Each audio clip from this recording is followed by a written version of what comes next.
Unfortunately, we had a huge increase in the number of cases of community transmission to 8 p.m. last night. There were 633 cases of community transmission, and at this stage there are at least 62 of those that were infectious in the community during that time. It's really, really important to stress the following point. At the moment, according to the data we have, every person who has the virus is spreading it to at least more than one person. Now, for us to know that we've reached our peak, that can't continue. So what the data is telling us in the last few days is that we haven't seen the worst of it. And the way that we stop this is by everybody staying at home. You cannot get the virus if you do not have contact with other people.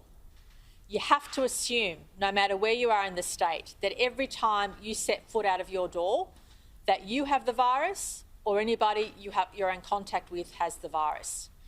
Concerningly, as we've seen right at the beginning of this outbreak, out of the 633 cases, 550 are still from southwestern and western Sydney. So the vast, vast majority of cases are in younger people in those areas of concern. And that is where our focus needs to remain, although, given the high viral load, it could mean that it could be an outbreak anywhere if anyone from those communities moves to work in another community. Before I move forward to the suburbs of concern, I do want to extend my condolences to the 3 families of loved ones who passed away to 8 p.m. last night. A family of a male in his late 60s who was in Liverpool Hospital who wasn't vaccinated.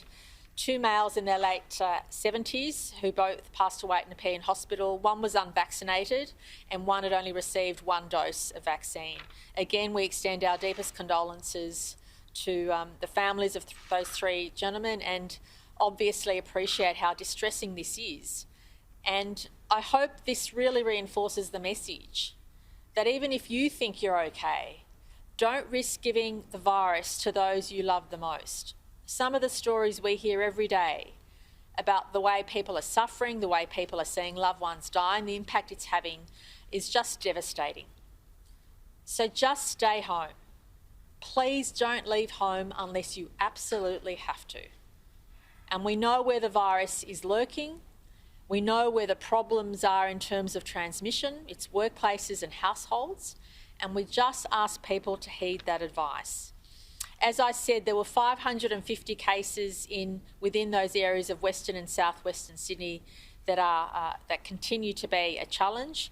And the particular suburbs we want to call out are Marylands, Guildford, Auburn, Greenacre, Yagoona, St Mary's and Strathfield. And these are the suburbs of most concern where we're continuing to see an escalation of cases. In Western New South Wales, the Deputy Premier will give further detail, as will Dr Chant. We obviously remain concerned about Western New South Wales, especially in our remote Indigenous communities, and we're just calling out anybody who was in Wilcannia in the last little while needs to come forward and get tested. Please make sure you are on alert.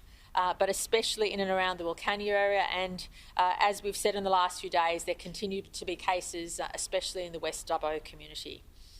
Now, as you heard yesterday, we have an ambitious task of getting jabs into the arms of 500,000 16 to 39-year-olds in those areas of concern. And can I please call out everybody who's between the ages of 16 to 39 in those local government areas of concern that we've been highlighting to come forward and get vaccinated.